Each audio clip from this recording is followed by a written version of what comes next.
ప్రభునందు ప్రియ పరిశుద్ధ దేవుని కుమారులారా, దేవుని కుమార్తెలారా, యేసుక్రీస్తు ప్రశస్త చిత్రంలో మీ అందరికీ వందనాలు. అలాగే సభను అలంకరించినటువంటి సంఘ కాపర్లు, అలాగే పెద్దలు అందరికీ కూడా యేసుక్రీస్తు నామములో నేను ప్రత్యేకమైన వందనాలు చెల్లిస్తున్నా. ప్రియులారా, ఈ జయతిమ్మాపూర్ గ్రామంలో ఉన్నటువంటి వారు చాలా అదృష్టవంతులు. ఎందుకంటే నాకు తెలిసినంత వరకు సత్యానికి లోబడేటటువంటి సంఘ కాపరి ఎవరు అంటే సమాధాన రాజు గారు అనేసి చెప్పక తప్పదు. ప్రియులారా, గత కొన్ని సంవత్సరాల నుంచి అద్భుతమైనటువంటి సంగతులు నేర్చుకుని ప్రకటించడంలో సమాధాన రాజు గారు ముందుకెళ్తున్నారు. అదే రీతిలో ఈ సభలో గత 2 రోజులు కూడా వాక్యాన్ని ప్రకటించినటువంటి దైవదాసులు చక్కని అద్భుతమైనటువంటి సందేశాన్ని మీకు వినిపించారు. మరొకసారి ఈ 3వ రోజుకి దేవుడు మనల్ని ప్రవేశపెట్టినందుకు దేవునికి మరొకసారి కృతజ్ఞతాస్తుతులు చెల్లిస్తున్నా. దేవునికి స్తోత్రం. మీ అందరికీ వందనాలు. అందరికీ వందనాలు. సహోదరులు, బైబిల్లో ఏముంది? సహోదరులు ఒకరికొకరు వందనములు చెల్లించాలి. దేవునికి ఏం చెల్లించాలి? దేవునికి కృతజ్ఞతాస్తుతులు, స్తోత్రాలు చెల్లించవలసినటువంటి బద్దలమే మనం ఉన్నాం. ప్రియులారా, కొద్దిసేపు ఎవరు మాట్లాడొద్దు. మీరు మాట్లాడితే ప్రసంగం పెరుగుద్ది. తొందరగా ఇంటికి వెళ్ళాలంటే ఏం చేయాలి? పక్కన చూడొద్దు. ఇది చాలా ప్రాముఖ్యమైనటువంటి ప్రసంగం. కాబట్టి ప్రియులారా, మీరు ఏకదృష్టితో దీన్ని వినాలి. మీరు అటు ఇటు చూసి పక్కన వాళ్ళతో మాట్లాడితే మీరు ఇక్కడికి వచ్చి కూడా మీకు లాభం లేదు. కాబట్టి ఆలోచించండి ప్రియులారా. మేము ప్రకటిస్తున్నటువంటి ఈ వాక్యము ఏదైతే ఉందో అది సంఘపరంగా కానీ సంస్థపరంగా కానీ ఏ వ్యక్తిని ఉద్దేశించి కానీ మేము చెప్పట్లేదు. ఇక్కడ కూర్చున్న మీ అందరిని ఉద్దేశించి కూడా చెప్పట్లే. బైబిల్ ఏముందో, బైబిల్లో ఏం చెప్తుందో అది చెప్పడానికే మేము మీ దగ్గరికి వచ్చాం. మా గురించే చెప్తున్నారని మీరు ఎవరు కూడా మనసు నొచ్చుకోవద్దు. ఎందుకంటే ఇది మీ ఒక్కరికే చెప్పట్లా. ఇది లైన్లోకి వెళ్ళిపోతుంది, యూట్యూబ్లోకి వెళ్తుంది, ఫేస్బుక్లోకి వెళ్తుంది, అన్ని దగ్గరికి వెళ్తుంది. ఇది ప్రపంచ క్రైస్తవ సమాజాన్ని అందరికీ కూడా ఒక మెసేజ్ అనమాట. మీరు ఎంత అదృష్టవంతులో మీరు ఆలోచించండి ప్రియులారా. చాలా గొప్ప ధన్యత. ప్రియులారా, ఈరోజు మనము నేర్చుకునే అంశము దేవుని లెక్క సంపూర్ణతలో నీ పాత్ర ఏమిటి? దేవుని లెక్క సంపూర్ణతలో నీ పాత్ర ఏంటి? నీ పాత్ర ఏంటి? క్రైస్తవులుగా ఉన్న మనము యేసుక్రీస్తుని రక్షకుడిగా, ప్రభువుగా, దేవుని కుమారుడిగా మనం అంగీకరించినటువంటి మనము, సంఘములో చేర్చబడినటువంటి మనము, మన బాధ్యత ఉంది అనేసి మీరు ఎప్పుడైనా గమనించారా? చాలామంది దేవుడు నాకు అది చేయాలి, దేవుడు నాకు ఇది చేయాలి అనేసి దేవుడు నీ అడుగుతూ ఉంటారు. కానీ దేవుడు నిన్ను కోరుకుంటున్నాడు ఏంటంటే, దేవునికి ఒక సంకల్పం ఉందంట. ఆ సంకల్పము నెరవేర్చడంలో నీ పాత్ర ఏంటి? దేవుని లెక్క సంపూర్ణములో నీ పాత్ర ఏంటి అనేసి ఈరోజు దేవుడు మనతో మాట్లాడుతున్నాడు. ఈరోజు దేవుడు మనతో ఏం మాట్లాడుతున్నాడు? దేవుని లెక్క సంపూర్ణములో నీ పాత్ర ఏంటి? నీ పాత్ర, ప్రతి ఒక్కరి పాత్ర, ఎవరిదో కాదు, మన పాత్ర, నీ పాత్ర, నా పాత్ర ఏంటి అనేసి ఈరోజు మనం పరిశీలన చేసుకోవాల్సిన అవసరం ఉంది. ప్రియులారా, ఈరోజు మనము అద్భుతమైనటువంటి సంగతులు నేర్చుకోబోతున్నాం. ఒకటేంటంటే, దేవుని లెక్క సంపూర్ణం అవటం అంటే అర్థం ఏంటి? దేవుని లెక్క సంపూర్ణం అవటం అంటే అర్థం ఏంటి? దేవుని లెక్క ఎప్పుడు సంపూర్ణమవుద్ది? అలాగే 3వ పాయింట్ ఏంటంటే, దేవుని లెక్క సంపూర్ణం అవటానికి దేవుని ప్రణాళిక ఏంటి, ఏం ప్రణాళిక వేశాడు ఏంటి, అసలు దేవుని ప్రణాళిక ఏంటి, ఆ దేవుని ప్రణాళికలో దేవుని లెక్కలో మరి సంపూర్ణం అవటం అంటే అర్థం ఏంటి, అంటే దేవుని ప్రణాళిక ఏంటి, అలాగే దేవుని లెక్క సంపూర్ణం అవటానికి మరి అపవాది కూడా వాడు పనిచేస్తున్నాడు అవ్వకుండా ఉండటానికి, దేవుని లెక్క సంపూర్ణం అవ్వకుండా ఉండటానికి వాడు కూడా ప్రయత్నం చేస్తున్నాడు. అయితే దేవుని లెక్క సంపూర్ణం అవ్వకుండా ఉండటానికి అపవాది ఎందుకు ప్రయత్నం చేస్తున్నాడు ఏంటి, ఇది కూడా మనం ఆలోచించాలి. అపవాది గర్జించు సింహంలో ఎవరిని మింగుతున్నానే మీ దగ్గరికి దిగి వచ్చిన్నాడంటే, ఎందుకంటే వాడి సమయం కొంచెమని తెలిసిపోయింది. ఆ సమయం ఇంకా కొంచెం తగ్గించాలంటే మీ పాత్ర ఉంది. ఇంకా మనం ప్రియులరా, దేవుని లెక్క సంపూర్ణం అయితే ఏం జరుగుద్ది, దేవుని లెక్క సంపూర్ణమైందనుకో ఏం జరుగుద్ది, దేవుని లెక్క సంపూర్ణములో నీ పాత్ర ఏంటి, ఇది ఈరోజు మనం తెలుసుకుంటానికి ప్రయత్నం చేద్దాం ప్రియులరా. ఇంకా మనం పరిశీలన చేస్తే ప్రియులరా, మరి మానవుని ఎడల దేవుని లెక్క సంపూర్ణం అవటం అంటే అర్థమేంటి, ఈ వచనం బైబిల్లో ఎక్కడైనా ఉందా, బైబిల్లో ఉన్నదే చెప్తున్నారా, మనం ఎప్పుడైనా విన్నామా, ఒకసారి ఆలోచించి దేవుని లెక్క సంపూర్ణం అవటంలో మన పాత్ర ఏంటి చూద్దాం. వచనాన్ని చూద్దాం. ప్రకటన గ్రంథంలో 6వ అధ్యాయము 9వ వచనము నుండి 11వ వచనం వరకు మనం చూద్దాం ప్రియులరా. ఆయన 5వ ముద్ర విప్పినప్పుడు దేవుని వాక్యము నిమిత్తమును తాము ఇచ్చిన సాక్ష్యము నిమిత్తమును వధింపబడిన వారి ఆత్మలను బలిపీఠము కింద చూచితిని అంటాడు. చూడండి, ఇంకా చెప్తా. అయితే ఈ వచనం ప్రకారం యేసుక్రీస్తు బలి అయిపోయింది. అక్కడ బలిపీఠం అంటే అర్థం ఏంటి, బలిపీఠం కింద చూచితిని అంటాడు. బలిపీఠం అంటే ఏంటి మనకు అర్థం అవ్వాలి, ఆలోచించండి. మోసే పీఠం అంటే అర్థమవుతుందా, మోసే పీఠం అంటే ధర్మశాస్త్రం, మరి బలిపీఠం అంటే క్రీస్తు పీఠం అంటే క్రీస్తు న్యాయ చట్టము కొత్త నిబంధన, మోసే పీఠం అంటే మోసే ధర్మశాస్త్రం. మరి బలిపీఠము అంటే అర్థం ఏంటి అంటే యేసుక్రీస్తు బలి అయిపోయాడు, మన కోసము బలి అయిపోయాడు, పాపం అనేది ఆయన మన కోసము పాపముగా చేయబడ్డాడు. ఎక్కడ చేయబడ్డాడు, పరలోకంలోనా, పాతాళంలోనా, ఆకాశంలోనా, భూమి మీద, ఎక్కడ ఆయన సిలువ వేశారు, భూమి మీదనా.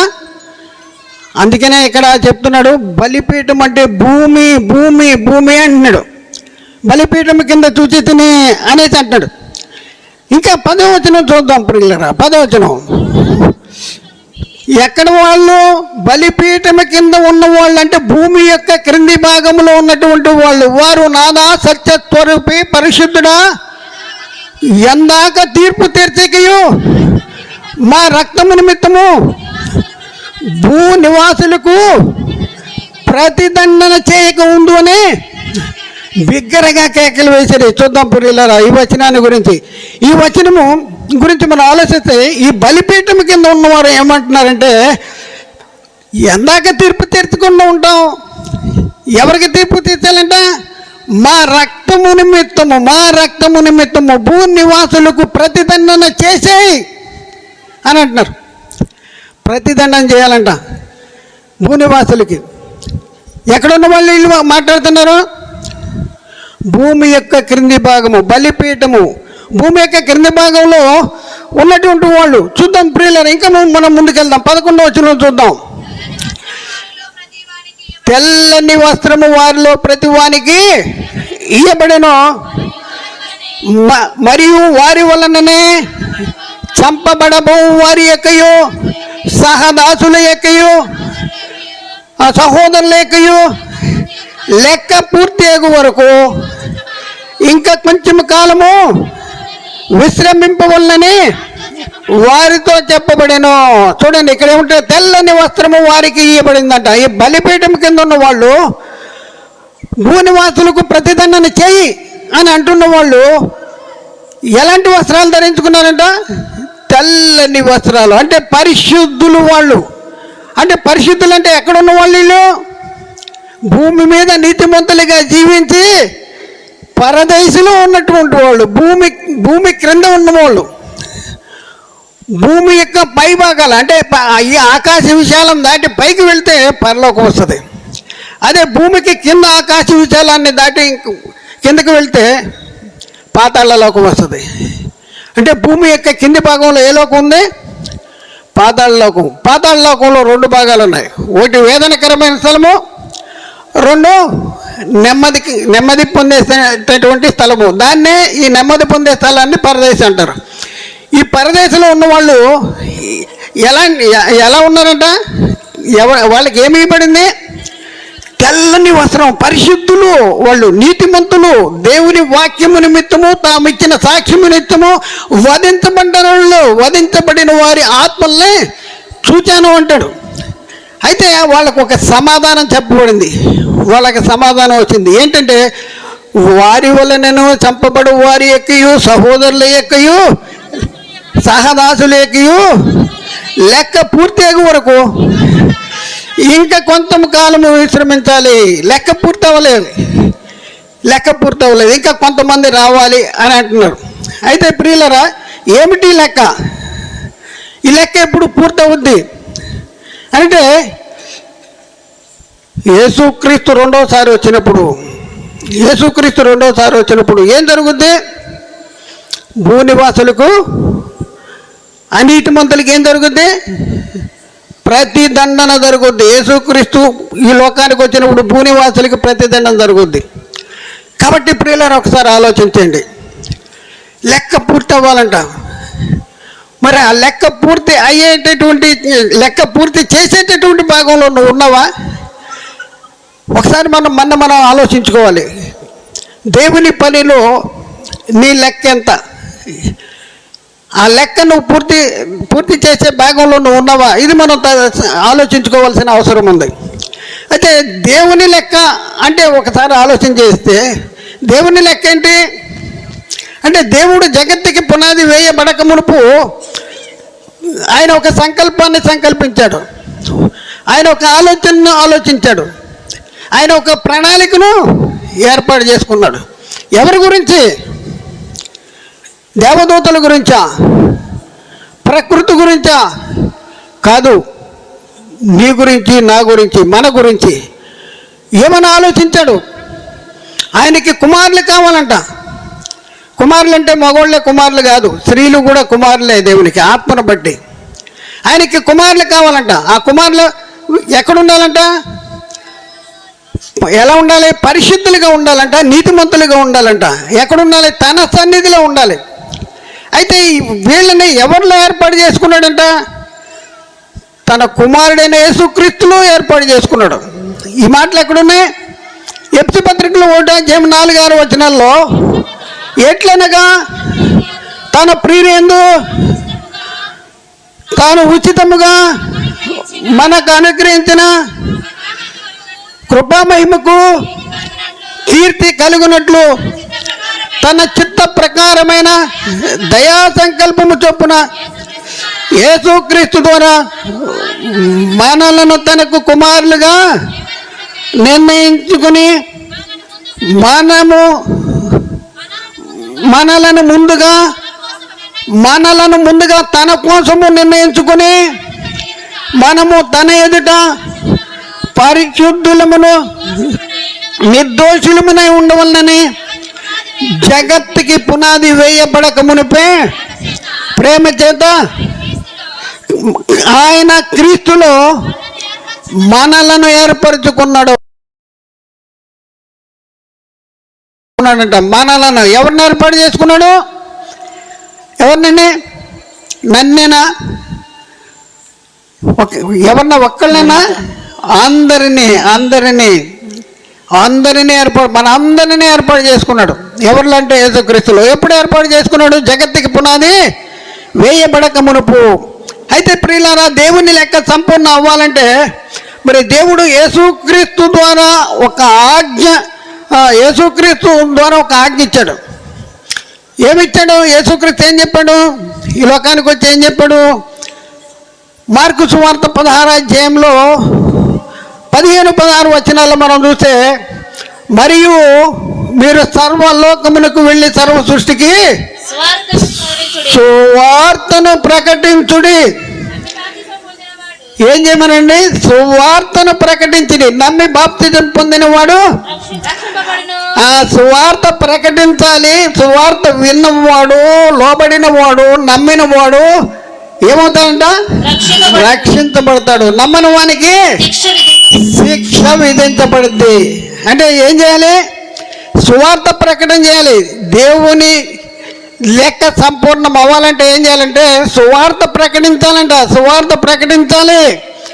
అందుకనే యేసుక్రీస్తు వారు మృతుల్లోని తిరిగి లేచిన తర్వాత తన శిష్యులతో చెప్తున్న మాట ఏంటంటే, మత్తయి సువార్త 28వ అధ్యాయంలో 18-19 వచనాల్లో 19వ వచనం చదువుతున్నా. కాబట్టి మీరు వెళ్ళి సమస్త జనులను శిష్యులుగా చేయుడి, తండ్రి యొక్కయు కుమారుని యొక్కయు పరిశుద్ధాత్మ యొక్కయు నామములోనికి వారికి బాప్తిజం ఇచ్చు. చాలండి. ఇక్కడ ఏంటంటే ఇక్కడ ఏమంటాడు? మీరు వెళ్ళి ఏం చేయాలి? సమస్త జనులను శిష్యులుగా చేయాలి. ఈ సమస్త జనులను శిష్యులుగా చేయాలి అనేది ఇప్పుడు మనకు కూడా వర్తిస్తుందా? మనం కూడా సువార్త ప్రకటించవలసిన భారం మన మీద ఉందా? పౌలు ఏమంటున్నాడు? అయ్యో, నేను సువార్త ప్రకటించకపోయిన నాకు శ్రమ అంటున్నాడు. పౌలుకు ఒక్కడికేనా? పౌలుకు ఒక్కడికే కాదు, మనందరికి కూడా. మనం ఏం చేస్తున్నాం? వస్తున్నాం, కూర్చుంటున్నాం, వింటున్నాం, వెళ్ళిపోతున్నాం. ఆ తర్వాత మన పనులు మనం చేసేస్తున్నాం. అయ్యగారు పని అయ్యగారు చేస్తున్నారు, ఆయన వాక్యం చెప్తున్నారు. మరి మనం ఏం చేయాలి చెప్పండి? మనం ఏం చేయాలి చెప్పండి? దాచేసుకోవాలా? చెప్పొద్దా? ఎంతోమంది ఈ సత్యానికి లోబడిన వాళ్ళు, క్రీస్తు అంటే ఎరగిన వాళ్ళు ఎంతోమంది మీ చుట్టూ ఉన్నారు. వాళ్ళు ఎక్కడున్నారు? యేసుక్రీస్తుల్లో లేని వాళ్ళు ఎక్కడున్నారు? మరణంలో ఉన్నారు. మరి వాళ్ళకి ఏం చేయాలి చెప్పండి? మీరు వాక్యాన్ని ప్రకటించాలి. వాక్యాన్ని ప్రకటించాలి. అందుకనే యేసుక్రీస్తు వారు చెప్తా ఉన్నారు, అంతం ఎప్పుడు వస్తుంది? ఒకసారి ఆలోచించండి. అంతము ఎప్పుడు వస్తుంది? యేసుక్రీస్తు ఎప్పుడు వస్తాడు? లోకాంతంలో వస్తాడు. మరి లోకాంతం ఎప్పుడు వస్తుంది? లోకాంతం రావడానికి ఎవరు అడ్డంకిగా ఉన్నారు? ఎవరు అడ్డుబండలుగా ఉన్నారు? అంటే మనమే. యేసుక్రీస్తు రావడానికి అడ్డుబండలం మనమే. ఎందుకంటే యేసుక్రీస్తు వారు మాట చెప్పాడు మత్తయి సువార్తలో 24వ అధ్యాయము 14వ వచనం. 24వ అధ్యాయము 14వ వచనం. అక్కడ ఏముందంటే, మరియు ఈ రాజ్య సువార్త సకల జనములకును సాక్షార్థమై లోకమందంతటను ప్రకటించబడును. అటు తరువాత అంతము వచ్చును. అంటే అంతం ఎప్పుడు వస్తుంది? యేసుక్రీస్తు రెండోసారి వచ్చినప్పుడు లోకాంతం జరుగుద్ది. మరి ఈ అంతం రావాలంటే, ఈ అంతం వచ్చినప్పుడు వాళ్ళు ఏమంటున్నారు? నాదా సత్య స్వరూపి పరిశుద్ధుడు ఎందాక తీర్పు తీర్చకు, మా రక్తము నిమిత్తము భూనివాసులకు ప్రతిదండం చేయకు అని వారు బిగ్గరగా కాకవేస్తే వాళ్ళకి ఏం చెప్తుంది? మరియు వారి వలనే చంపబడు వారి యొక్కయు సహోదరుల యొక్కయు లెక్క పూర్తి అవ్వాలంట. లెక్క పూర్తి అయినప్పుడు యేసుక్రీస్తు వస్తాడు. అలాగే ఈ వచనంలో మనం చూసుకుంటే లెక్క పూర్తి అవ్వాలంటే ఏం చేయాలంటే, ఈ రాజ్య సువార్త సకల జనులకు సాక్షాత్మే లోకమందంటున్నా ప్రకటించబడాలి. ప్రకటిస్తున్నారా లేదా? మీరు ప్రకటించకపోతే, మనము ప్రకటించకపోతే క్రీస్తు రెండవ రాకడ వస్తుందా? లోకమందంతటా ప్రకటించబడాలి. సాక్షాత్మే. వాళ్ళు నమ్ముతారా నమ్మరా నీకు అనవసరం. మీరేం చెప్పాలి? యేసుక్రీస్తు దేవుని కుమారుడు, యేసుక్రీస్తు రక్షకుడు, యేసుక్రీస్తు ప్రభు, తండ్రి అయిన దేవుడు యేసుక్రీస్తుని లోకానికి పంపించాడు అని మీరేం చెప్పాలి? మీరేం చేయాలి? చెప్పాలి. చెప్తున్నారా? ఒకసారి ఆలోచింది. రోజుకి మీరు ఎంతమందితో కలుస్తున్నారు? ఎంతమంది మిమ్మల్ని కలుస్తున్నారు? చెప్పగలుగుతున్నారా? అయ్యగారు ఒక్కలే చెప్తారా? ఒక్కలే చెప్పమనుందా? అందరూ చెప్పాలా? అందరూ చెప్పాలి, అందరూ ప్రకటించాలి. ఈ రాజ్య సువార్త సకల జనులకు ప్రకటించాలంట. అయితే ప్రియులారా, సకల జనులకు సాక్షాత్మై లోకమందంతటా ఏం జరగాలి? సువార్త ప్రకటన చేయాలి. సువార్త ప్రకటన చేయాలంటే మనం ఏం చేయాలి? సర్వజనులకు, సర్వ సృష్టికి వెళ్ళి సర్వజనులకి సువార్త ప్రకటించాలి. అప్పుడే ఏముంది? యేసుక్రీస్తు రెండోసారి వస్తాడు. అప్పుడు ఏమవుద్ది? లెక్క పూర్తవుద్ది. యేసుక్రీస్తు రెండోసారి వస్తాడు. కాబట్టి ప్రియులను ఒకసారి ఆలోచించండి. క్రీస్తు రెండవసారి వచ్చినప్పుడే ఏం జరుగుద్ది? బలిపీఠం కింద ఉన్నటువంటి వాళ్ళు లెగుస్తారు, వాళ్ళు లేపబడతారు. అప్పటికి భూమి మీద నీతిమంతులుగా సజీవులుగా ఉన్నటువంటి వాళ్ళతో కలిసి ఏకముగా ప్రభువుని ఎదుర్కొంటూ ఆకాశ మండలానికి మేఘాల మీద కొనిపోబడతారు. అయితే ప్రియులారా, ఒకసారి ఆలోచించండి.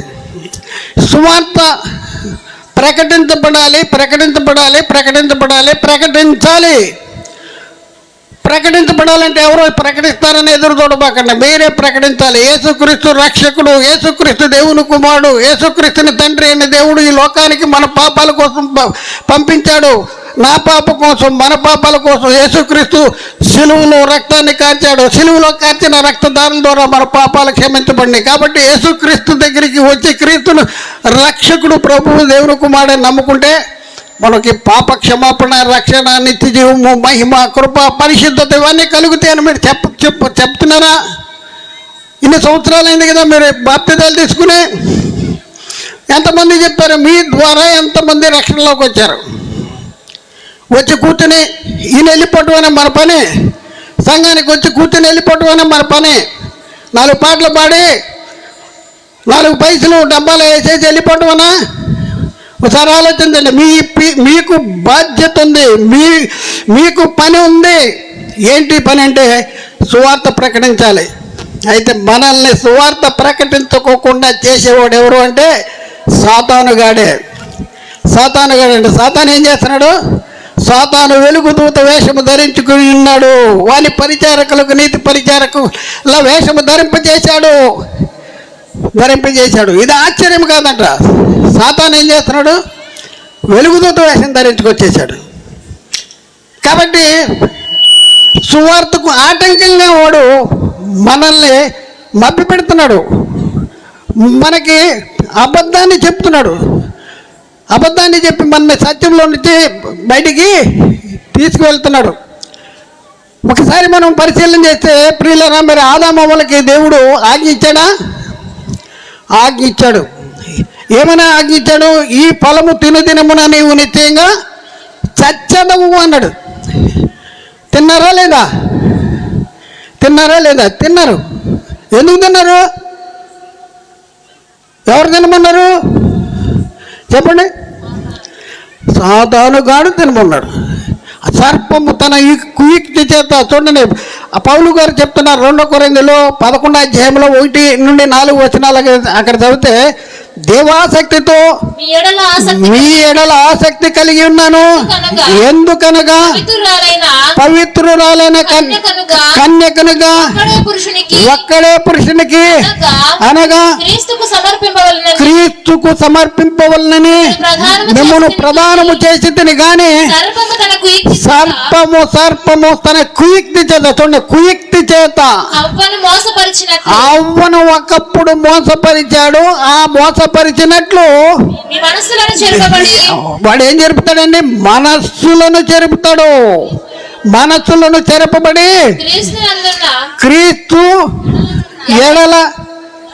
క్రీస్తు ఎడలనున్న సరళత నుండి, పవిత్రత నుండి ఎట్లయినను తొలగిపోవునని భయపడుతున్నాను.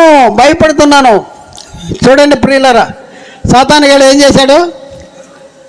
ఆదాము అవ్వల్లో ఉన్నటువంటి వాక్యాన్ని దొంగిలించాడు. వాడెవడు? దొంగ, దోచుకుని వాడు ఎందుకు సత్యమే లేదు. సత్యం చెప్పాడా? దేవుడు అన్నాడు, ఈ ఫలాన్ని తింటే నువ్వు నిశ్చయంగా చనిపోతావు అన్నాడు. సర్పం ఏముంది అంటే అపవాదం ఏమన్నాడు, మీరు చావనే చావరు, ఈ ఫలాన్ని తింటే మీరు దేవతలుగా ఉంటారన్నాడు. కరెక్టేనా? దేవుడు దేని గురించి చెప్పాడు? ఆత్మ గురించి చెప్పాడు. చచ్చిపోతావు, నాకు దూరం అవుతావు అన్నాడు. ఆత్మ, మనమే ఉన్న ఆత్మ, లేకపోతే ఆదాము అన్న ఆత్మ, దేవుడైన ఆత్మకు దూరం అవుతాడు. సాతాను మీరు ఆత్మ శారీరకంగా చచ్చిపోరు, తినేయండి అన్నాడు. ఏం చేశాడు? వాళ్ళ మనసుల్ని చెరిపాడు. లోపల ఉన్నటువంటి వాక్యాన్ని ఎత్తుకుపోయాడు. ప్రియులారా, ఎత్తుకుపోయాడు. కాబట్టి ఆజ్ఞ అతిక్రమణ ఏంటి? పాపము. పాపముకున్న బలం ఏంటి? పాపానికి వచ్చే జీతం ఏంటి? మరణము. మరణము. పాపానికి వచ్చే జీతము మరణము. మరణము. ప్రియులారా, ఒకసారి ఆలోచించండి.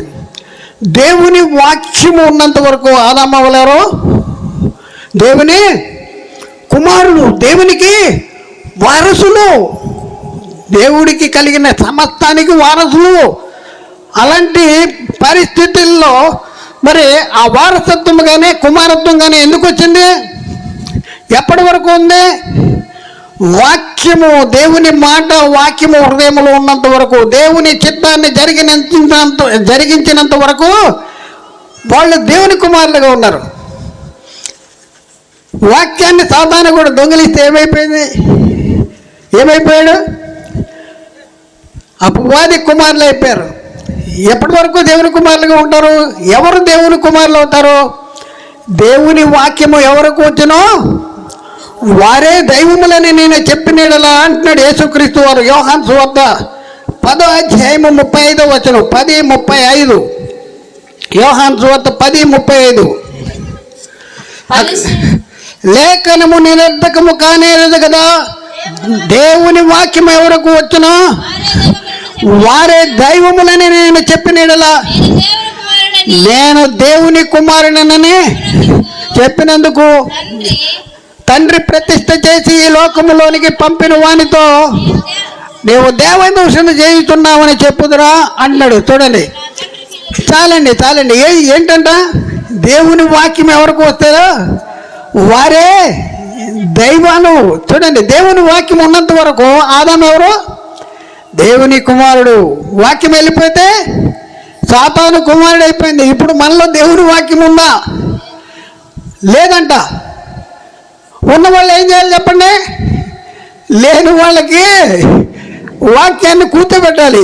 ఈ వాక్యాన్ని లేని వాళ్ళకి కూర్చోబెట్టాలి, వాళ్ళ హృదయంలో కూర్చోబెట్టాలండి. ఏం చేయాలి? సర్వలోకానికి వెళ్ళి సర్వ సృష్టికి సువార్త ప్రకటించవలసిన భారం. అందుకని పౌలు అంటాడు, అయ్యో సువార్త ప్రకటించవలసిన భారం నా మీద మోపబడి ఉన్నది అంటాడు. మోపబడింది. కాబట్టి ప్రియులారా, ఒకసారి ఆలోచించండి. యేసుక్రీస్తు ఇంకొక మాట చెప్పాడు. యోహాను సువార్త 8వ అధ్యాయం 43-44 వచనంలో మీరేలా నా మాటలు గ్రహింపుకున్నారు.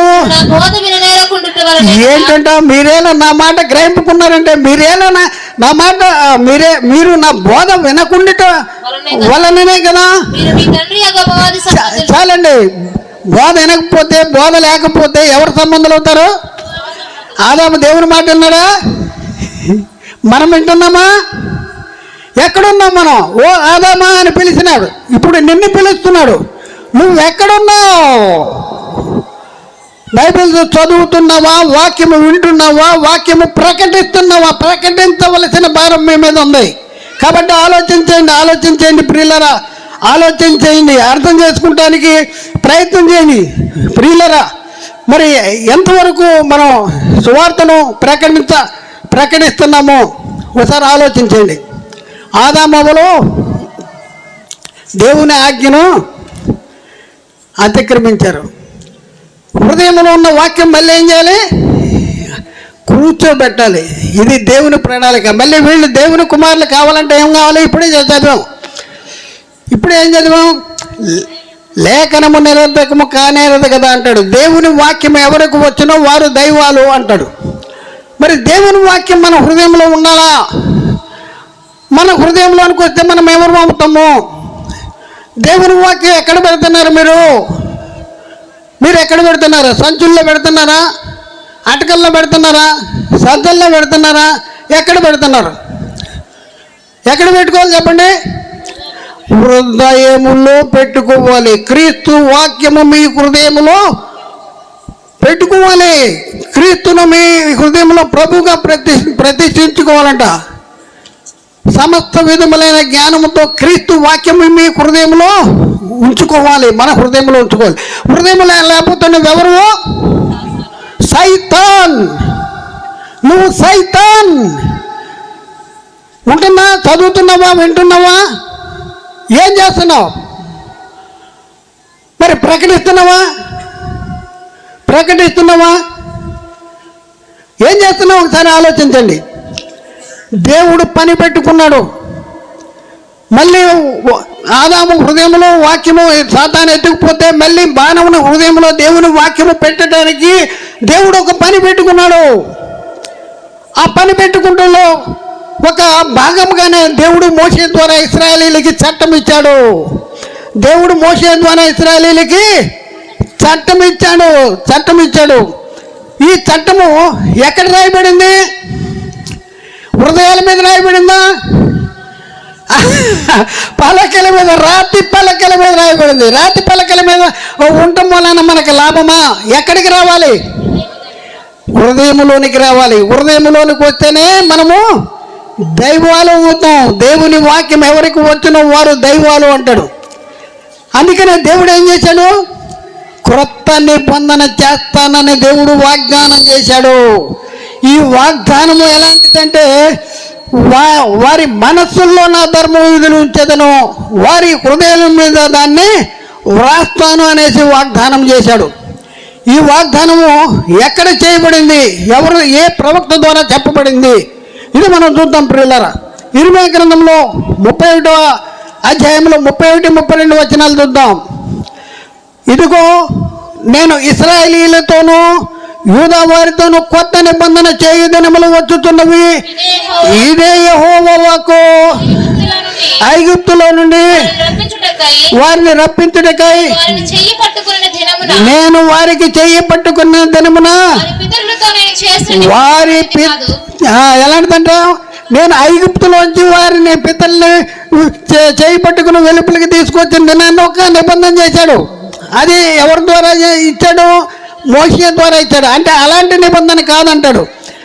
ఇక్కడ చూద్దాం ప్రియులరా, ఎక్కడంటే 33వ వచనం చూద్దాం. 33వ వచనం, ఈ దినములైన తర్వాత నేను ఇశ్రాయేలీయుల వారితోను యూదా వారితోను చేయబోవు నిబంధన ఇదే. వారి మనస్సులలో నా ధర్మ విధులు ఉంచేదను, వారి హృదయముల మీద నేను రాసేదను. యెహోవా వాక్కు ఇదే. చాలండి. ఇక్కడ అంటే ఎక్కడ రాస్తాడు? ఎక్కడ ఉంటానంటాడు? ఇక్కడ మనం చూస్తే వారి మనస్సులలో నా ధర్మ విధులు ఉంచేదను, వారి హృదయాల మీద రాస్తాను అంటున్నాడు. హృదయాల మీద రాస్తాను. ఎక్కడి నుంచి పోయింది వాక్యం? ఎక్కడి నుంచి దొంగిలించాడు సాతాను? హృదయంలో ఉండి.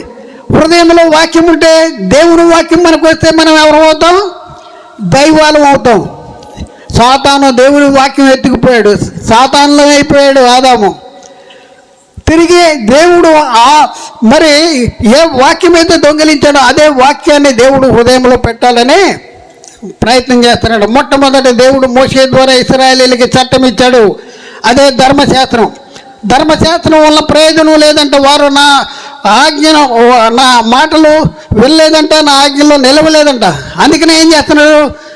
ఈ దినములైన తర్వాత నేను కొత్త నిబంధన చేస్తానంటున్నాడు. ఆ నిబంధన ఎక్కడ పెడతాడంట?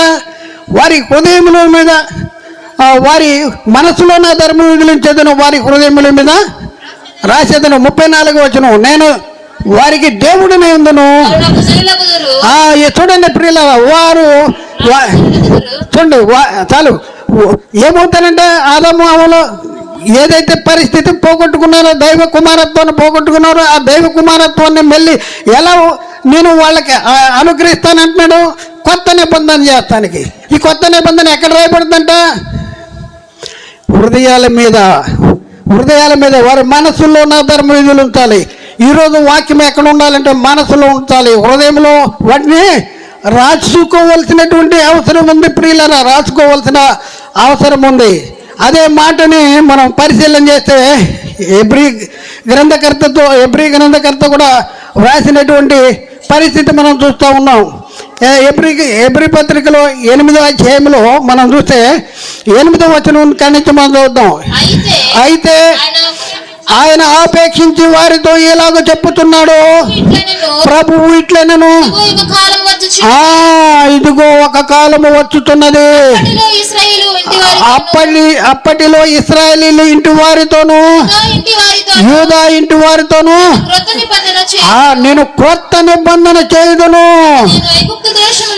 మళ్ళీ చెప్తున్నాడు చూడండి, అది ఎలాంటిది కాదంటున్నాడు. ఐగుప్తు దేశంలో నుండి వీరు పితరులను వెలుపులకు రప్పించుటకై వారి చెయ్యి పట్టుకున్న దినమున వారితో నేను చేసిన నిబంధన వంటిది కాదు కాదు కాదు అంటాడు. అది ఎలాంటిదంటే కొత్త నిబంధన. ఎక్కడ రాస్తాడంటే వాడి మనస్సుల్లో ధర్మ విధులను హృదయాల మీద వ్రాస్తాను అనేసి చెప్తున్నాడు. ప్రియులారా చెప్తున్నాడు. ఎక్కడి నుంచి అపవాది ఎత్తుకుపోయాడు? అపవాది ఎక్కడి నుంచి ఎత్తుకుపోయాడు చెప్పండి? మరి ఉదయంలో నుండి ఎత్తుకుపోయాడు. మళ్ళీ ఎక్కడ కూర్చోబెట్టాలి? హృదయంలో కూర్చోబెట్టాలి. దానికోసం దేవుడు ఏం చేశాడంటే అబ్రహాముకు వాగ్దానం చేశాడు. ఏంటంటే నీ సంతానం ద్వారా లోకంలో ఉన్న వంశాలన్నీ ఆశీర్వదించబడుతుందంటే పాప క్షమాపణ కలిగిస్తాం, రక్షించబడతారు అనేసి అబ్రహాముకి వాగ్దానం చేసిన వాగ్దాన సంతానం ఎవరు? ఆ వాగ్దాన సంతానము యేసుక్రీస్తు వారు. కాబట్టి ప్రియులారా ఒకసారి ఆలోచించండి. అయితే యేసుక్రీస్తు వారు ఈ లోకానికి వచ్చాడు. దేవుడు కాలము సంపూర్ణమైనప్పుడు దేవుడు తన సొంత కుమారుని పంపాడు. సొంత కుమారుని ఎలా పంపించాడంట? మనము ధర్మశాస్త్ర సంబంధమైన పాపము నుండి విడిపించబడాలని దేవుడు తన సొంత కుమారుని పాప శరీరాకారంతో పంపి ఆయన శరీరమందు మన పాపాలకి శిక్ష విధించాడు. అంటే యేసుక్రీస్తు వారు ఈ లోకానికి ఎందుకు వచ్చాడు? మన కోసం, వాక్యాన్ని సిద్ధపరచడం కోసం, సువార్తను సిద్ధపరచడం కోసం, మన హృదయంలో ఉంచవలసినటువంటి సువార్తను సిద్ధపరచవలసిన దానికోసం అందుకనే బైబిల్లో ఏం రాయబడింది? ఎందుకు వచ్చాడంట? మత్తయి సువార్తలో 28వ వచనంలో అలాగే మనిషి కుమారుడు పరిచారం చేయించుకున్నట్టుకు రాలేదు కానీ అనేకులకు ప్రతిగా విమోచన క్రయధనముగా తను వచ్చాడు.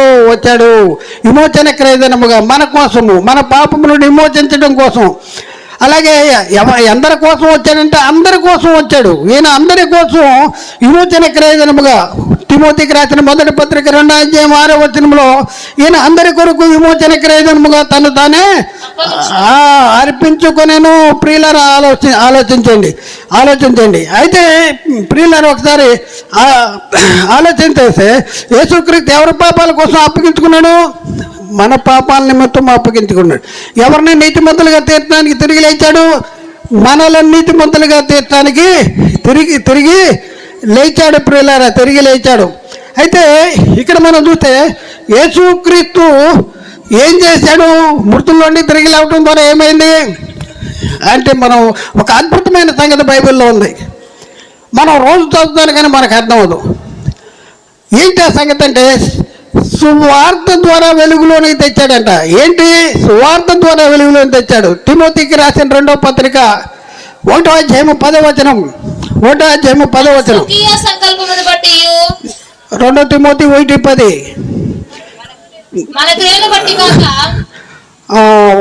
1వ తిమోతి క్రీస్తు యేసు అని మన రక్షకుని ప్రత్యక్షత వలన బయలుపరచబడినది తన కృపను బట్టి మనలను రక్షించి పరిశుద్ధమైన పిలుపులో ఆయన మనలను పిలిచెను అనేసి అక్కడ మాట రాయబడింది. ఆ క్రీస్తు యేసు మరణమును నిరర్ధకము చేసి జీవమును అక్షయతను ఏంటంటే మరణాన్ని నిరర్ధకం చేశాడు. మరి ఏ మరణము? శరీర మరణం నాన్న కాదు. శరీరము నుండి ఆత్మ వెళ్ళిపోతే ఆత్మ నిత్య నరకములో యుగాలు ఉండేటటువంటి పరిస్థితిని నిరర్ధకం చేశాడంట. చేసి ఏం చేశాడు? జీవాన్ని అక్షయతను సువార్త వల్ల వెలుగులో తెచ్చాడు. సువార్త ఈరోజు మనం ప్రకటించవలసింది ఏంటి? సువార్త ప్రకటన చేయాలి. ఇప్పుడు ఇలా సువార్త ప్రకటన చేయాలి. అందుకనే సర్వలోకానికి వెళ్ళి సర్వసృష్టికి సువార్త ప్రకటన. అంటే మన బాధ్యత ఏంటి? ప్రతి ఒక్క హృదయంలో కూడా వాక్యాన్ని ఉంచవలసినటువంటి బాధ్యత ఎవరికి ఉంది? మనకుందా లేదా? ఒకసారి ఆలోచించండి, మనకుందా లేదా? మనం ఏం చేస్తున్నాం? మనకుందా లేదా? ఒకసారి మనం పరిశీలన చేసుకోవాల్సినటువంటి అవసరం ఉంది. ఇక్కడ మనం ప్రియులారా, మరి ఇక్కడ 2 కొరింథీ పత్రికలో మనం పరిశీలన చేస్తే 2 కొరింథీ పత్రికలో ఆ మెత్తని హృదయాల మీద దేవుని ఆత్మతో మా పరిచర్య జరుగుతుంది అనేసి 3వ అధ్యాయం కొరింథీకి రాసిన 2వ పత్రిక 3వ అధ్యాయంలో అక్కడ మనం చూస్తే 3వ వచనం, రాతి పలకల మీద గాని శిరాతో గాని వ్రాయబడక మెత్తని హృదయములు అని పలకల మీద జీవము గల దేవుని ఆత్మతో మా పరిచర్య మూలముగా వ్రాయబడిన క్రీస్తు పత్రికలై ఉన్నారని మీరు చూడండి, మనం తేటపరచబడాలి. అక్కడ వాళ్ళ గురించి చెప్తున్నాడు, ఈరోజు మన గురించి కూడా చెప్తా ఉన్నాడు. మనం ఎలా తేటపరచబడాలంట? రాతి పలకల మీద రాయబడిన పలకలు ఒకప్పుడు ఉన్నాయి. అయితే దేవుడు ఇర్మియా ప్రవక్త ద్వారా వాగ్దానం చేయబడినటువంటి వాగ్దానాన్ని బట్టి, అదే ఎబ్రీ గ్రంథంలో రాయబడినటువంటి సంగతులను బట్టి ఇప్పుడు ఎక్కడ రాయబడాలి అంటే రాతి పలకల మీద శిరాతో కాదు కానీ మెత్తని హృదయముల మీద దేవుని ఆత్మ ద్వారా మీ పరిచర్య జరగాలి. మీ పరిచర్య మీరు ఏం చేయాలి? యేసుక్రీస్తు సువార్త తీసుకొచ్చాడు. క్రీస్తు మృతుల్లోని తిరిగి లేచుతుల ద్వారా ఏమైంది? మరణము నిరర్ధకం అయిపోయింది. జీవము అక్షత సువార్త వల్ల వెలుగులోనికి వచ్చింది. ఆ క్రీస్తు యేసు ఏం చేశాడంట? మరణము నిరర్ధకం అయిపోయింది. చూడండి, మరి ఆ మరణము నిరర్ధకము చేయబడినటువంటి సువార్త ద్వారా వెలుగులో తెచ్చాడు. మరి ఆ సువార్తను ప్రకటన చేయాలా? అపోస్తలులు ప్రకటన చేశారు. అపోస్తలుల పరిచర్య జరిగించారంట. అక్కడ ఏం జరుగుతుంది? ఏం చెప్తున్నాడు? మెత్తని హృదయంలోని పలక మీద దేవుని ఆత్మ ద్వారా మా పరిచర్య మూలముగా వ్రాయబడిన క్రీస్తు పత్రికలు మీరు ఉన్నారు. అయితే మీరు మన పని ఏంటంటే మెత్తని హృదయముల మీద దేవుని ఆత్మ ద్వారా సువార్త ప్రకటించవలసినటువంటి భారము మన మీద ఉంది.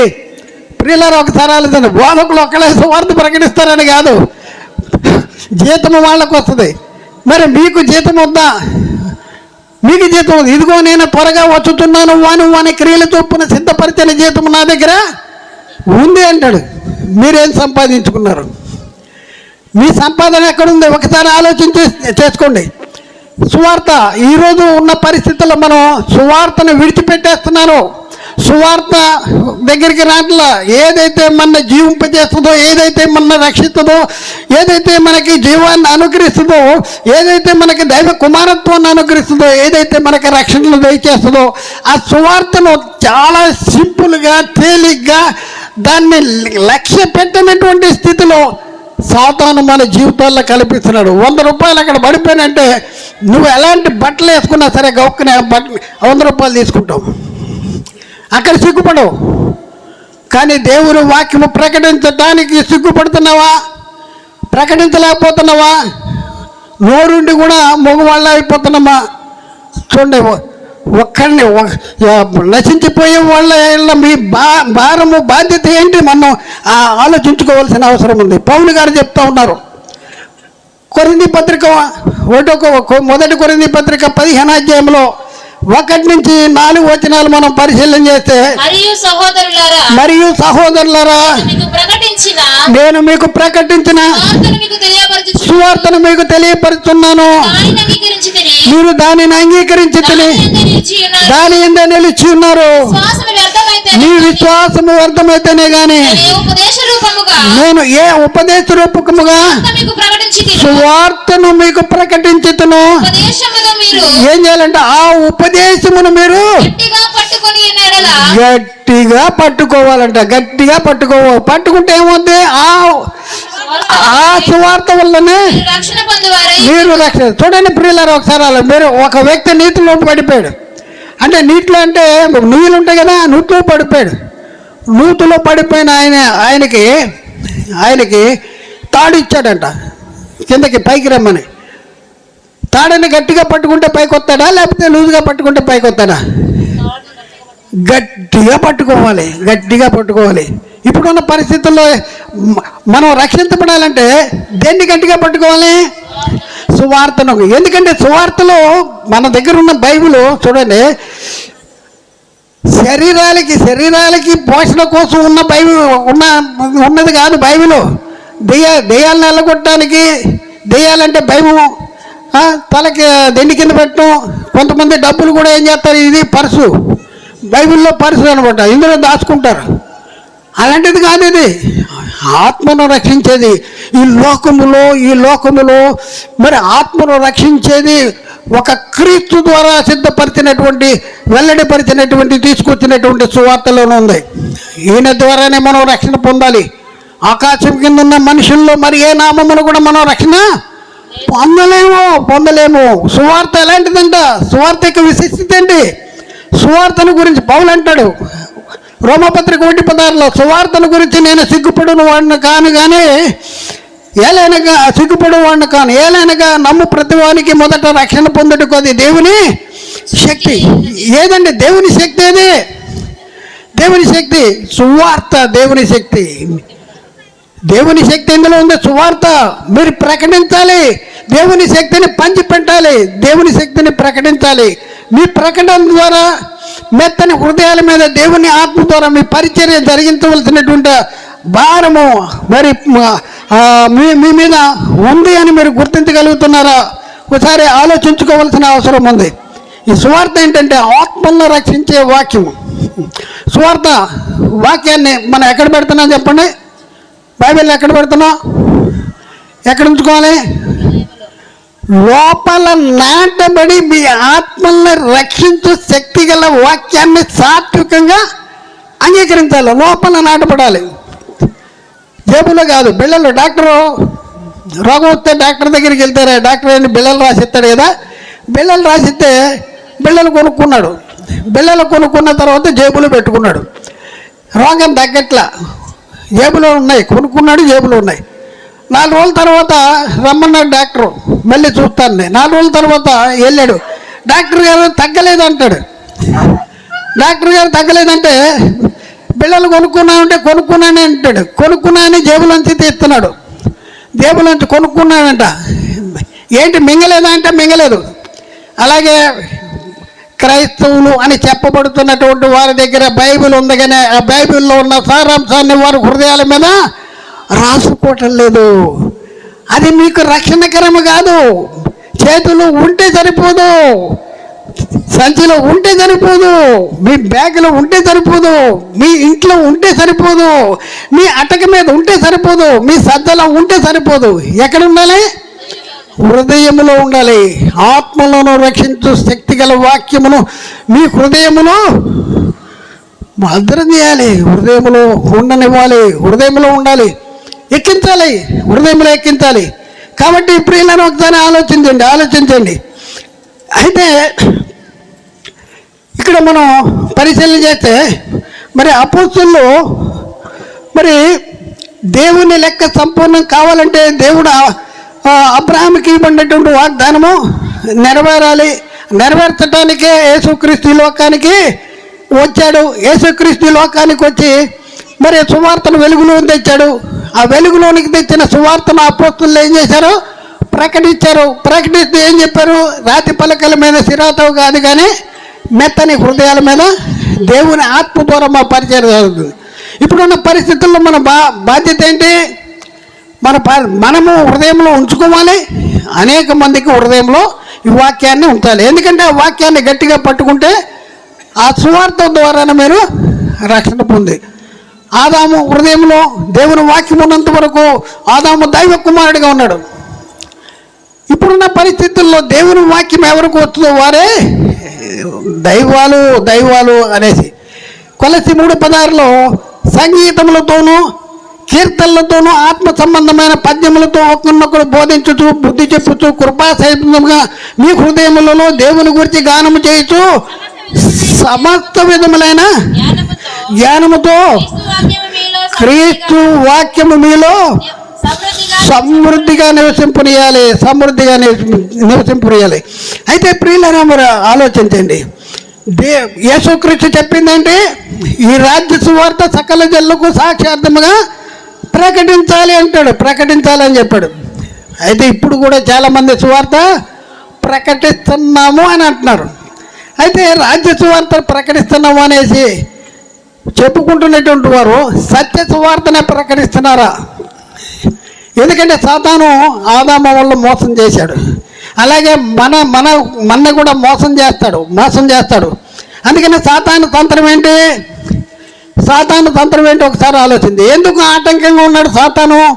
స్వార్థ ప్రకటించటంలో సాతాను అనేక మందిని వాడుకుని మరి అబద్ధ బోధకుల్ని క్రైస్తవ సమాజంలోనికి డంపు చేసి సత్యం బయటికి రాకుండా చేస్తూ ఉన్నాడు, కలిపి చెరుపుతూ ఉన్నాడు. ఎందుకు చేస్తూ ఉన్నాడు? సాతాను పని ఏంటి అంటే సువార్త ప్రకటించబడితే ఏముంది, ఈ రాజ్య సువార్త సకల జనులకు సాక్షార్థమే లోకమందంతటా ప్రకటించబడితే అంతము వస్తుంది. అప్పుడు యేసుక్రీస్తు రెండోసారి వస్తాడు. అప్పుడేముంది, లెక్క సంపూర్ణమైనప్పుడు వస్తాడు. అప్పుడేముంది, లెక్క సంపూర్ణమైనప్పుడు భూమి యొక్క కింది భాగంలో ఉన్నటువంటి వాళ్ళు, బలిపీఠం కింద ఉన్నటువంటి వాళ్ళు పరిశుద్ధులు లేపబడతారు. అయితే లేపబడితే వాడికి నష్టమేంటి? లేపబడితే నష్టమేంటంటే లోకాంతములో యేసుక్రీస్తు రెండోసారి వచ్చిన లోకాంతము జరిగినప్పుడు అపవాది వాని అనుచరులను ఏం జరుగుద్ది? వాళ్ళ నరకానికి తోచివేయబడతారు. సువార్త ప్రకటించబడితే, సాక్షార్థమై ప్రకటించబడితే యేసుక్రీస్తు రెండోసారి వస్తాడు. యేసుక్రీస్తు రెండోసారి వస్తే లోకం అంతం జరుగుద్ది. అప్పుడు అపవాది వాని అనుచరులు కూడా ఎక్కడికి తోచివేయబడతారు? నరకానికి వెళ్ళిపోతాడు. అందుకని వాడు ఏం చేస్తున్నాడు? నిన్ను మభ్య పెడుతున్నాడు. సువార్త ప్రకటించబడకూడదు, ప్రకటిస్తే లెక్క సంపూర్ణమైపోద్ది, కాబట్టి మీరు సువార్త ప్రకటించొద్దు అనేసి వాడు ఏం చేస్తున్నాడంటే సాతాను తానే వెలుగుదూత వేషము ధరించుకొచ్చాడు, వాని పరిచారకులకు నీతి పరిచారకుల వేషము ధరింపజేశాడు. ఇది ఆశ్చర్యము కాదు అంటున్నాడు. అవును ప్రియులారా, ఇది ఆశ్చర్యము కాదు. ఈ మాటలు చదవద్దుగానే కొరింథీకి రాసిన 2వ పత్రిక 11వ అధ్యాయము 13 నుంచి 15 వచనం వరకు అక్కడ రాయబడినాయి. కాబట్టి ప్రియులారా మరొక వచనాన్ని కూడా చూద్దాం. కొరింథీకి రాసిన 2వ పత్రిక 11వ అధ్యాయం 2-4 వచనాల్లో అక్కడ రాయబడిన మాట ఏంటంటే, దేవాసక్తితో మీ ఇళ్ళ ఆసక్తి కలిగి ఉన్నాను, ఎందుకనగా పవిత్రాలైన కన్యకగా ఒక్కడే పురుషునికి అనగా క్రీస్తునికి సమర్పింపవల్లని మిమ్మల్ని ప్రదానము చేసేదని కానీ సర్పము తన కుయుక్తి చేత ఒకప్పుడు అవను మోసపరిచాడు కదా, మీ మనస్సులో జరిపేస్తాడు. ఆ క్రీస్తు ఎడలున్న సరళత నుండి, పవిత్రత నుండి ఎట్లయినను ఆడు మామూలుడు కాదు. పౌలు గుర్తించాడు, మీ మనస్సులో చెరిపేస్తాడు. ఏమన్నాడు? ఇంకా ఏమంటున్నాడు?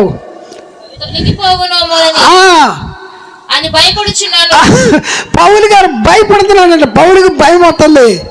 ఎందుకంటే మీ మనసుల్ని జరిపేస్తాడు, కల్పనా కథలు చెప్పేస్తాడు. వాడు ఎక్కడి నుంచి వస్తాడు? ఎక్కడి నుంచి? మనలో నుండి వస్తాడు, సంఘంలోంచి వస్తాడు, క్రైస్తవుల్లోంచి వస్తాడు. బయట నుంచి రాడు. బయట నుంచి ఎవడన్నా వస్తే మనం వాడి మాటలు నమ్మో. మనలో నుండే వస్తాడు. యేసుక్రీస్తు 12 మంది శిష్యులను ఏర్పాటు చేసుకోలేదా?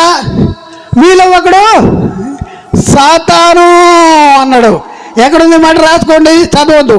యోహాను సువార్త 6వ అధ్యాయము 70వ వచనంలో, అలాగే యోహాను రాసిన మొదటి పత్రిక 2వ అధ్యాయము 18-19 వచనంలో అక్కడ రాయబడిన మాట ఏంటంటే, చిన్నపిల్లలారా ఇది కడవరి గడియ, క్రీస్తు విరోధి వచ్చినని మీరు వింటారు కదా. ఇప్పుడు అనేకులైన క్రీస్తు విరోధులు బయలుదేరి ఉన్నారు, ఇది కడవరి గడియ అని దీని చేత తెలుసుకుంటున్నాము అని చెప్పుకుంటూ, ఎవరు అనేకులైన క్రీస్తు విరోధులు? వారంటే ఎవరు? అనేకులైన క్రీస్తు విరోధులు. వారు మనలో నుండి బయలు వెళ్ళారు, కానీ మన సంబంధులు కారు. మన సంబంధులైతే చూడండి, మనతో నిలిచి ఉండేవాడు ఎవడు? మన సంబంధి. మరి మన సంబంధులు కాదు కనుకనే వాళ్ళు మనలోంచి బయటికి వెళ్ళారు. వీళ్ళు ఎవరంట? వీళ్ళెవరు? క్రీస్తు విరోధులు. వీళ్ళు ఎక్కడి నుంచి వస్తారు? ఎక్కడ ఉంటారు? వారు మనలోనూ ఉంటారు. ఇది బైబిల్లో రాయబడింది, దాన్ని నేను రాసుకొచ్చానా? మనలోనే ఉంటాడు. యేసుక్రీస్తు అన్నాడు, నేను 12 మందిని ఏర్పాటు చేసుకోవాలి, మీలో ఒకటి సైతాను. 12 మందిలోనే ఒకటి సైతాన్ అయితే ఇప్పుడు ఆలోచించండి, వాడిని ఎక్కడొస్తాడు? సాతాను గాడు అంటే కొమ్ములు పెట్టుకొస్తాడు, కూరలు పెట్టుకొస్తాడు, ఏదో దెయ్యంలా ఉంటాడు అని అనుకుంటున్నారు. కాదు, మీకు మేలు చేద్దాం అనేసి భ్రమ కల్పిస్తూ మిమ్మల్ని దేవునిలో లేని భ్రష్టులుగా చేసేటటువంటి పరిస్థితి. వీళ్ళు ఎలాంటి వాళ్ళు అంటే క్రూరమైన తోడేళ్ళు వీళ్ళు ప్రవేశించనంటాడు. పౌలు గారు చెప్తున్నాడు అపోస్తల కార్యము 20 అధ్యాయం 29-30 వచనములో, నేను వెళ్ళిపోయిన తర్వాత క్రూరమైన తోడేళ్ళు మీలో ప్రవేశించినని నాకు తెలియను. వారు మందను కనికరింపరు మరియు శిష్యులను తమ వెంట ఈడ్చుకుని పోవలనే. ఏంటండి రోడ్లు వంకర అంటే మనకు తెలుసు, వంకర టెంకల రోడ్లు తెలుసు, కానీ మన మాటలు వంకర మాటలు అంట. వంకర మాటలు పలుకు మనుషులు బయట నుంచి వస్తారు అని అక్కడ. మీలోనే మీ పక్క వచ్చి కబుర్లు చెప్తాడు, అది రకరకాల కబుర్లు చెప్తాడు. అంటే నేను మీకు చాలా ఎక్స్పీరియన్స్ ఉంది. సాతాను ఎలా వచ్చేసి దేవుని ప్రజలను దేవునికి కాకుండా చేసేటటువంటి పరిస్థితి ఉంటుంది. ప్రియులారా, చాలా జాగ్రత్తగా మనం ఆలోచన చేసుకోవాల్సినటువంటి అవసరం ఉంది. ఆడు ఎక్కడ నుంచి రాడు, వాడు ఏం చేస్తాడు? చక్కని మాటలు వంకర మాటలు అక్కడ ఉంది. కొలసి 2:14 అంటాడు, చక్కని మాటలు. ఎవడైనా నువ్వు చక్కని మాటల చేత మిమ్మల్ని మోసపరుచుకున్నట్లు ఈ సంగతి మీకుతో చెప్పుతున్నాను అనేసి అక్కడ రాయబడింది. అలాగే తిమోతికి రాసిన మొదటి పత్రిక 6 అధ్యాయం 20 వచనములో, ఓ తిమోతి, మీకు అప్పగించబడిన దాన్ని కాపాడి అపవిత్రమైన వట్టి మాటలకును జ్ఞానమని చూడండి. ఏం చేస్తే జ్ఞానమని, మీరు చనిపోతారని దేవుడు చెప్తే మీరు చావనంటున్నాడు సాతాను గాడు. అలాగే ఇక్కడ జ్ఞానమని అబద్ధముగా చెప్పబడిన విపరీత వాదాలకి దూరంగా ఉండాలి. వాడే ఏ మాటలు చెప్తాడు? జ్ఞానమని అబద్ధముగా చెప్పబడిన జ్ఞానం, ఇదే జ్ఞానం అని చెప్తాడు. కాబట్టి ప్రియులారా, ఈ సంగతి ఇది ఎప్పటి నుంచి జరుగుతుంది? ఇప్పుడు జరిగిన సంగతి కాదు. మొదటి శతాబ్ద కాలంలోనే పౌలకి ఈ యొక్క పరిస్థితి ఏర్పడింది. అందుకనే పౌలు గారు గల్తీకి రాసిన పత్రికలో 1 అధ్యాయం 6 నుంచి ఈ 9 వచనాల వరకు వ్రాస్తున్నాడు. క్రీస్తు కృపను బట్టి మిమ్మల్ని పిలిచిన వారిని విడిచి భిన్నమైన, ఏం సువార్త అంటే భిన్నమైన సువార్త తట్టు మీరింత త్వరగా తిరిగిపోవుడు చూడగా, అబ్బా నాకే ఆశ్చర్యం ఉంటున్నాడు పౌలు.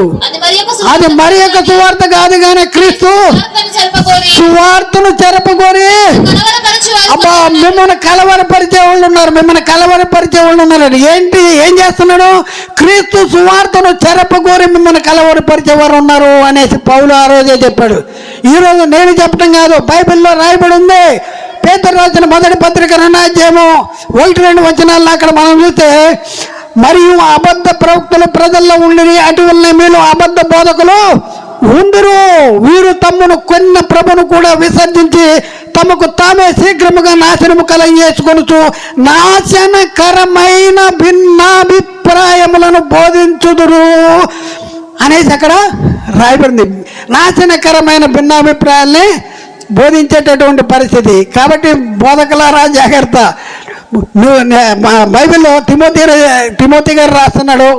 మొదటి తిమోతికి రాయబడిన పత్రికలో 1వ అధ్యాయంలో 4:16 అక్కడ నిన్ను గూర్చి, 4వ అధ్యాయము 16వ వచనం, నిన్ను గూర్చి నీ బోధన గురించి జాగ్రత్త కలిగి ఉండుము, వీటిలో నిలకడగా ఉండుము.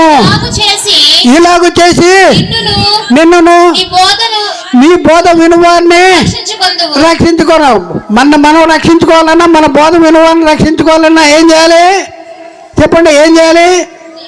జాగ్రత్త కలిగి ఉండాలి.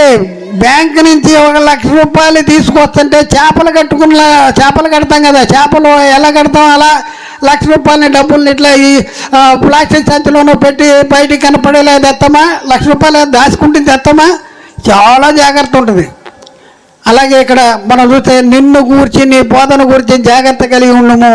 అందుకని అంటున్నాడు, చెప్పేవాళ్ళు చాలామంది ఉంటారు, కానీ మీరేమి వినుతున్నారో మీరు జాగ్రత్తగా చూసుకోవాల్సిన అవసరం ఉంది. కాబట్టి ప్రియులారా ఒకసారి ఆలోచింది, మేము సువార్తకి లోపడం, వాక్యానికి లోపడం అంటే ఏం జరుగుద్ది? వాక్యానికి లోపడపోతే ఏం జరుగుద్దంటే సువార్త లోబడిన వారికి ప్రతి దండన అంటాడు. యేసుక్రీస్తు రెండోసారి వచ్చినప్పుడు ఏం జరుగుద్దంటే పౌలు తెస్సలోనికి రాసిన పత్రిక 1:6-7 అక్కడ అంటాడు, ప్రభు అయిన యేసు తన ప్రభావమును కనపరచు దూతలతో కూడా పరలోకము నుండి అగ్ని జ్వాలలలో ప్రత్యక్షమై దేవుని ఎరుగని వారికి, మన ప్రభు అయిన యేసు సువార్తకు లోబడిన వారికి ప్రతి దండన చేస్తారంటారు. దేవుడిని ఎరగని వాళ్ళకి దేవుడిని ఎరవరు. ఈరోజు క్రైస్తవులు దేవుణ్ణి అంటే మాకు దేవుడు తెలుసు అంటాడు. సాతాను అపవాదికి తెలుస్తుంది యేసుక్రీస్తు ఎవరో, దేవుడికి తెలుస్తుంది యేసుక్రీస్తు ఎవరో, మనకి మాత్రం దేవుడు ఎవరో తెలవట్లా. ఒకసారి ఆలోచించండి, బైబిల్ ఏం రాయబడింది? యోహాను సువార్త 17:3 అద్వితీయ సత్యదేవుడు అయిన నీవు పంపిన యేసుక్రీస్తును ఎరగాలి. అంటే తండ్రి అయిన దేవుణ్ణి ఎలా ఎరగాలి? అద్వితీయ సత్యదేవుడు అయిన నీవు పంపిన యేసుక్రీస్తును ఎరుగుటి నిత్యజీవం. నిన్ను తెలుసుకోవాలి, నువ్వు పంపిన నన్ను కూడా తెలుసుకోవాలని యేసుక్రీస్తు ప్రార్థన చేసినప్పుడు చెప్తున్నాడు యోహాను సువార్త 17 అయితే తండ్రి అయిన దేవుణ్ణి ఎలా ఎరగాలి అంటే ఈరోజు చాలా మంది అపవాది బోధకులు ఏం చెప్తా ఉన్నారంటే, పాత నిబంధనలో యెహోవాయే యేసుక్రీస్తుగా ఈ లోకానికి వచ్చాడు. యేసుక్రీస్తు ఎవరో తెలుసా? యెహోవాయే. పాత నిబంధనలో యెహోవాగా ఉన్నాడు, ఇప్పుడున్న పరిస్థితుల్లో యేసుక్రీస్తుగా ఈ లోకానికి వచ్చేశాడు అని చెప్పేటటువంటి అబద్ధ బోధకులు ప్రజల్లో వచ్చేసారు. యేసుక్రీస్తు ఎవరో తెలుసా అంటే, ఎవరో యేసుక్రీస్తు? యెహోవాయే యేసుక్రీస్తు. బైబిల్ ఎలా చెప్తుందా? తండ్రి అయిన దేవుడే యేసుక్రీస్తు. తండ్రి తన సొంత కుమారుని పాప శరీరాకారంతో పంపేయాలి, శరీరం అందు మన పాపాలకు విధించాడని బైబిల్ చెప్తుంటే, తండ్రి సొంత కుమారుని పంపించాడంటే ఆ యెహోవాయే యేసుక్రీస్తుగా వచ్చాడని చెప్తుంది. అబద్ధ బోధకుల్ని లేపేశాడు సాతానుగాడు. మన నీతి పరిచారకుల వేషం ధరింపజేశాడు. అలాగే మనం చూస్తే యేసుక్రీస్తు త్రిత్వములో ఉన్నటువంటి దేవునిలో ఒక దేవుడు అవుతాడా? త్రిత్వములో వీళ్ళు మన వాళ్ళు త్రిత్వం అంటారు. దేవుడు త్రిత్వం ఏకత్వం, దేవుడు త్రియేకుడు, దేవుడు ఒక్కడిగా ఉండగలడు, దేవుడు ముగ్గురిగా ఉండగలడు. ఎందుకంటే ఆయన దేవుడు కదా అంటున్నారు. కాదండి, దేవుడు త్రిత్వం కాదు, దేవుడు త్రిత్వము కాదు, ముగ్గురుగానే ఉన్నారు. అయితే యేసుక్రీస్తు దేవుని కుమారుడని ఎరగాల. ఎవరైనా ఎరగాలి మనం? యేసుక్రీస్తు తండ్రి అయిన దేవుడే యేసుక్రీస్తుగా వచ్చాడని ఎరగాల, లేకపోతే యేసుక్రీస్తు మరియ కుమారుడని ఎరగాల? ఎవరైనా ఎరగాలి ఇప్పుడున్న పరిస్థితులు. యేసుక్రీస్తు ఎవరి కుమారుడండి? దేవుడు. అపవాది ఏమంటున్నాడు? యేసు సర్వోన్నతులకు దేవుని కుమారుడు, మాతో నీకేమి పని? మమ్మల్ని హింసించుటకు ఇక్కడికి కూడా వచ్చావంటాడు. యేసుక్రీస్తు ఒక సమయంలో ఫిలదెల్ఫియా అనే ప్రాంతానికి వచ్చినప్పుడు మనిషి కుమారుడు ఎవడని ప్రజలు చెప్పుకుంటున్నారు అని చెప్పినప్పుడు వాళ్ళు కొంతమంది ఏమో బాప్తిజం అన్నారు, కొంతమంది ఏలే అన్నారు, కొంతమంది ఇరిమే అన్నారు. అయితే యేసుక్రీస్తు అందుకు మీరైతే ఏమనుకుంటున్నారంటే, పేతురు సాక్ష్యం ఇస్తున్నాడు ఏంటంటే, నీవు సజీవుడు అయిన దేవుని కుమారుడమైన క్రీస్తువు అని చెప్పాడు. చెప్తే యేసుక్రీస్తు ఏం చేయాలి? నేను దేవుని కుమారుడు అంటే నేనే తండ్రిని అనొచ్చు కదా, నేను దేవుని కుమారుడు అంటే నేను తండ్రిని అనొచ్చు కదా. లేదు, ఏమన్నాడు చెప్పండి ఇక్కడ? అందుకు యేసు సీమోను బరియోనా నీవు ధన్యుడవు, పరలోకముందున్న నా తండ్రి నీకు బయలుపరిస్తేనే కానీ ఈ సంగతి నరులు బయలుపరితే కానీ నరులు నీకు బయలుపరచలేదు అని చెప్పి ఒక అద్భుతమైన సంగతి చెప్పండి. ఈరోజు సంఘము దేని మీద కట్టబడాలి అంటే, మరియు పేతురువు ఈ బండ మీద నా సంఘమును కట్టుదును అంటాడు. ఈ సంఘాన్ని కడతా అన్నాడు. సంఘము దేని మీద కట్టబడింది? యేసుక్రీస్తు దేవుని కుమారుడు అనే బండ మీద కట్టబడింది. యేసుక్రీస్తుని ఏమని అడగాలి? దేవుని కుమారుడు అనాలి. యేసుక్రీస్తు దేవుని కుమారుడని మనం నమ్మాలి. బైబిల్లో చాలా అద్భుతమైనటువంటి సంగతులు ఉన్నాయి. యేసుక్రీస్తు దేవుని కుమారుడని ఎవడు ఒప్పుకున్నో వాళ్ళలో దేవుడు నిలిచిండును. 1 యోహాను 4:15. అలాగే 1 యోహాను 5:5 యేసు దేవుని కుమారుడైన నమ్మువాడు తప్ప లోకమును జయించిన వాడు ఎవడు? అలాగే 1 యోహాను 2:22 యేసు క్రీస్తు కాడని చెప్పువాడు తప్ప ఎవడు అబద్ధికుడు? తండ్రి నీ కుమారుని ఒప్పుకున్న వీడే క్రీస్తు విరోధి.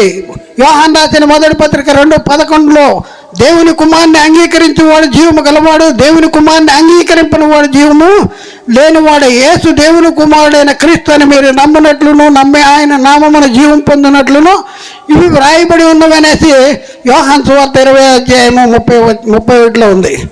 కాబట్టి ప్రియులారా ఒకసారి ఆలోచించండి, యేసు క్రీస్తు ఎవరు? యేసు క్రీస్తు ఎవరు తెలుసా మీకు? యేసు ఎవరు? యేసు తండ్రి అయిన దేవుడా? యేసుక్రీస్తు తండ్రి పంపగా ఈ లోకానికి వచ్చినటువంటి కుమారుడా? ఎవరు చెప్పండి? యేసుక్రీస్తు ఎవరు? మీరు ఎవరైనా గుర్తిస్తున్నారు? దేవుని కుమారుడా? దేవుని కుమారుడా? ఒప్పుకుంటున్నారా? అందరూ దేవుని కుమారుడు అని ఒప్పుకుంటున్నారా?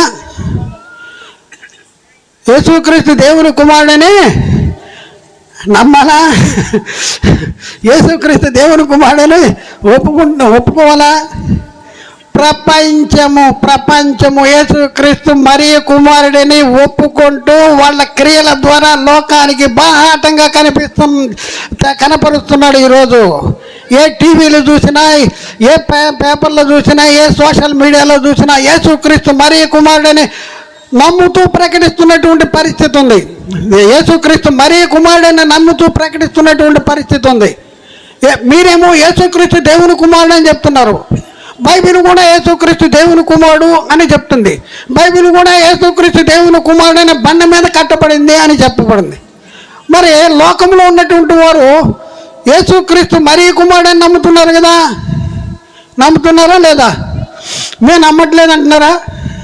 మీరు మాత్రం దేవుని కుమారుడు అని నమ్ముతున్నారా? నమ్ముతున్నారు. క్రిస్మస్ అనే పండగ ఆచరిస్తున్నారు కదా? క్రిస్మస్ అనే పండుగ యేసుక్రీస్తు ఎవరు కుమారుడు అని నమ్మేవాళ్ళు ఆచరిస్తున్నారు.